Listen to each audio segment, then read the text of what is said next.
नमस्कार भाइयों, जय हिंद। आप सभी का स्वागत है इस वीडियो में। देखिए भाइयों, यदि आप कोई भी एसएससी के एग्जाम की तैयारी कर रहे हैं, चाहे यूपीएससी के एग्जाम की तैयारी कर रहे हैं, यूपीएससी ऑफिसर लेवल के एग्जाम की तैयारी कर रहे हैं, एसएससी का कोई भी एग्जाम हो, सीडीएस हो, ओटीए हो, एसएससी एमटीएस हो, सीएचएसएल हो, सीजीएल हो, सीपी हो, बैंक का, रेलवे का कोई भी एग्जाम हो, तो हमारे चैनल पर आप के वायुसेना के चैनल पर भारतीय फौजी भाई जो भी तैयारी कर रहे हैं इंडियन आर्मी, एयरफोर्स, नेवी की, सभी के लिए यह चैनल प्रोवाइड किया गया है। तो आप सभी के लिए दो सीरीज आरंभ है। पहली करंट अफेयर्स की सीरीज है। करंट अफेयर्स के 11 टॉपिक हम आपके कराएंगे जो कि एग्जाम की दृष्टि से बहुत इंपॉर्टेंट है। डेली करंट अफेयर्स आपको मिलती है, आप देख सकते हैं। अब वो तो थी करंट अफेयर्स की। अब जीएस जो आती है एग्जाम में, किसी भी एग्जाम में जीएस दो तरीके से आती है, ध्यान से देखिएगा। 1 मिनट लूंगा, ज्यादा नहीं। जीएस आपकी दो प्रकार से आती है। एक तो जीएस में आपका आता है हिस्ट्री, ज्योग्राफी, पॉलिटिकल साइंस और जनरल साइंस, ठीक है। फिर आपका एक कवर करता है आपका करंट अफेयर्स। तो करंट अफेयर्स की आपकी सीरीज शुरू है, आप देख सकते हैं, डेली वीडियो आती है। तो दूसरा जो जीएस में है, करंट अफेयर्स की सीरीज शुरू है। दूसरा जीएस में जो हिस्ट्री है, हिस्ट्री भी 3 पार्ट्स में डिवाइड है, प्राचीन भारत, मध्यकालीन और आधुनिक। प्राचीन भारत की जो हिस्ट्री है वो हम आपको यहाँ करा रहे हैं। प्राचीन भारत का इस सिलेबस आप देख लीजिए। नगरीय सभ्यता पर वीडियो हम डाल चुके हैं, वैदिक सभ्यता पर भी डाल चुके हैं। आज हम कराएंगे 16 महाजनपद, मगध और उसके राजा, ठीक है। ये हम आज कवर करेंगे, 16 महाजनपद, मगध और उसके राजा। और पिछला जो हमने नगरीय सभ्यता, वैदिक सभ्यता के बारे में बता दिया, थोड़ा सा हम इस वीडियो में आपको दोबारा बता देंगे। अगर आप पहली वीडियो देखना चाहते हैं तो प्लेलिस्ट है या फिर लिंक डिस्क्रिप्शन में है। इसके बाद जनरल साइंस भी हमने आरंभ की हुई है।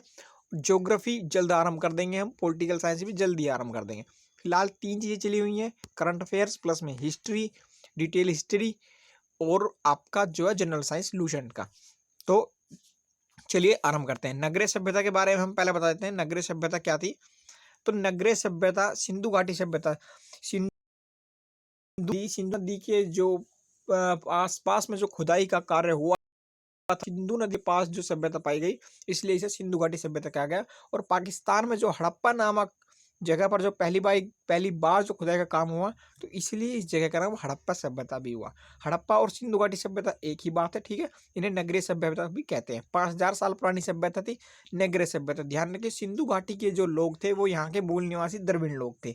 सिंधु घाटी सभ्यता के टाइम पर लोहे का ज्ञान नहीं था, लोग कृषि पर डिपेंड थे। और विशाल जो है स्नानागार और नर्तकी की मूर्ति भी मोहनजोदाड़ो की खुदाई से प्राप्त हुई है।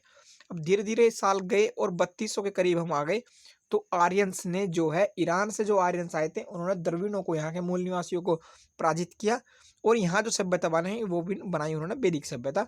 उस टाइम पे लोहे का ज्ञान उन्हें हो चुका था।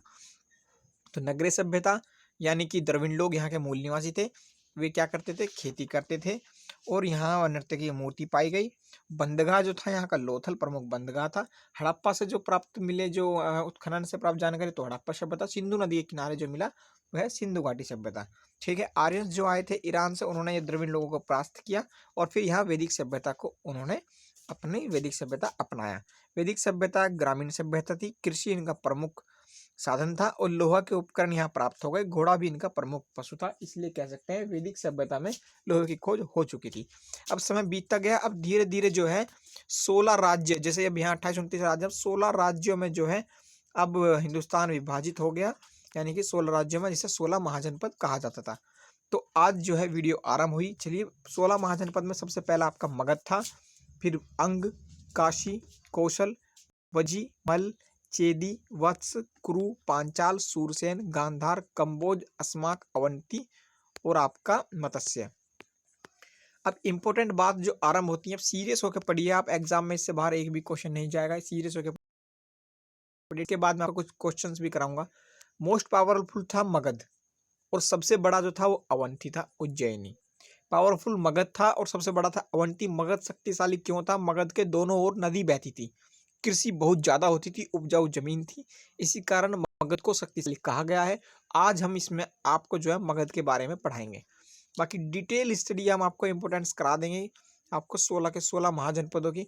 और 16 महाजनपदों पर जो राजा कब्जा कर लेता था, जो अधिकार कर लेता था, वही चक्रवर्ती सम्राट कहा जाता था। चक्रवर्ती सम्राट बनने की होड़ उस समय पर बहुत ज्यादा थी।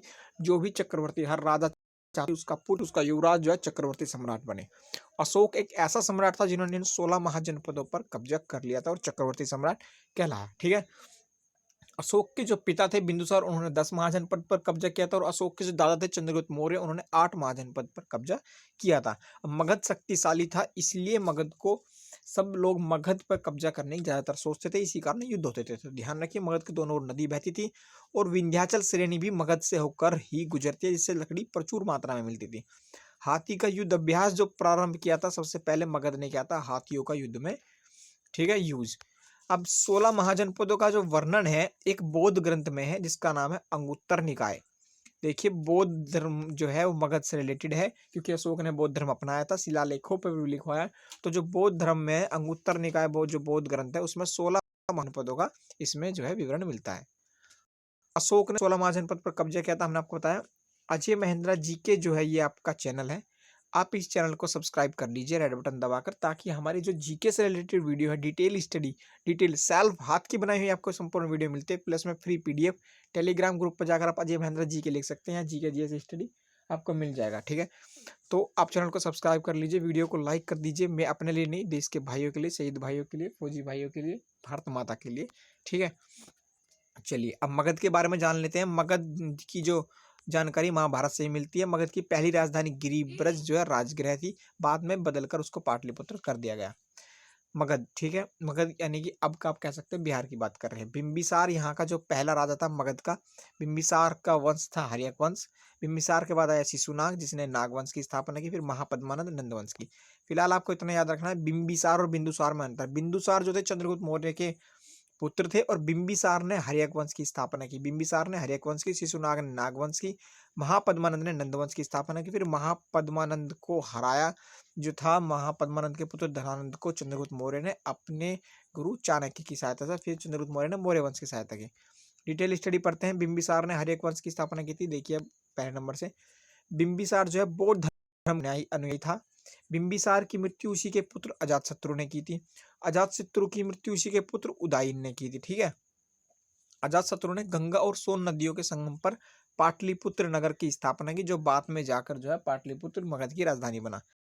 हर्यक वंश का था। ठीक है, हर्यक वंश की स्थापना की थी। अब आता है महापद्मानंद। अब सुंग जो था नागवंश का स्थापना की, तो उससे सिर्फ आपको इतना याद रखना है। सेकंड जो था शिशुनाग ने नागवंश की स्थापना की। ठीक है, फिर महापद्मानंद के बारे में बात करते हैं। महापद्मानंद के समय मैसेडोनिया के सरदार सिकंदर ने भारत पर आक्रमण किया था। मैसेडोनिया का सरदार जिसे कहते हैं सिकंदर, सिकंदर ने पोरस राजा के साथ झेलम नदी के किनारे युद्ध किया था, इसे हाइडस्पेन युद्ध के नाम से जाना जाता है। क्वेश्चन बनेगा, हाइडस्पेन के युद्ध के नाम से जाना जाता है सिकंदर और पोरस राजा के साथ। पोरस राजा ने बहुत बहादुरी के साथ युद्ध लड़ा था। ठीक है, हाइडस्पेन इंपोर्टेंट, ध्यान रखिएगा। किसके साथ? मैसेडोनिया के सरदार सिकंदर के साथ। सिकंदर की मृत्यु जो है बुखार से बेबीलोन में हो गई थी। ठीक है, चलिए आगे बढ़ते हैं। ये थोड़ा सा पंजाबी आ गई है बीच में, कोई बात नहीं, आप पंजाबी भी चलती है, गुरबानी है भाई। चलिए मगध, मगध की बात कर लेते हैं। अब मगध का जो अंतिम शासक था, ये जो था अंतिम शासक, इसका क्या बोलते हैं आपका, महापद्मानंद का धनानंद, जिसे चंद्रगुप्त मौर्य ने अपने गुरु चाणक्य की सहायता से हराया था। अब आता है मौर्य वंश। मौर्य वंश क्या करते हैं, चंद्रगुप्त मौर्य ने गुरु चाणक्य की सहायता से धनानंद को परास्त किया। चाणक्य का वास्तविक नाम था विष्णुगुप्त चाणक्य, कौटिल्य था। चाणक्य जी ने जो है अर्थशास्त्र नामक पुस्तक लिखी, बहुत बड़े विद्वान चाणक्य जी ने, और इस पुस्तक में राजनीतिक संबंधों पर उल्लेख किया। कौन सी पुस्तक लिखी? अर्थशास्त्र। ध्यान रखिए। मौर्य, मौर्य वंश यानी चंद्रगुप्त मौर्य जी का जो वंश है, उसकी जो प्रचलित मुद्रा थी वो थी पण। चंद्रगुप्त मौर्य के समय में जो है, चंद्रगुप्त मौर्य के समय में सिकंदर जो था, उसके जो सेनापति सेल्यूकस निकेटर, उसने आक्रमण किया था। सेल्यूकस निकेटर ने आक्रमण किया था। सेल्यूकस निकेटर का ही राजदूत था मेगास्थनीज, जिसने इंडिका नामक पुस्तकें लिखी। एग्जाम में क्वेश्चन आता है, मेगास्थनीज ने कौन सी पुस्तक लिखी? इंडिका।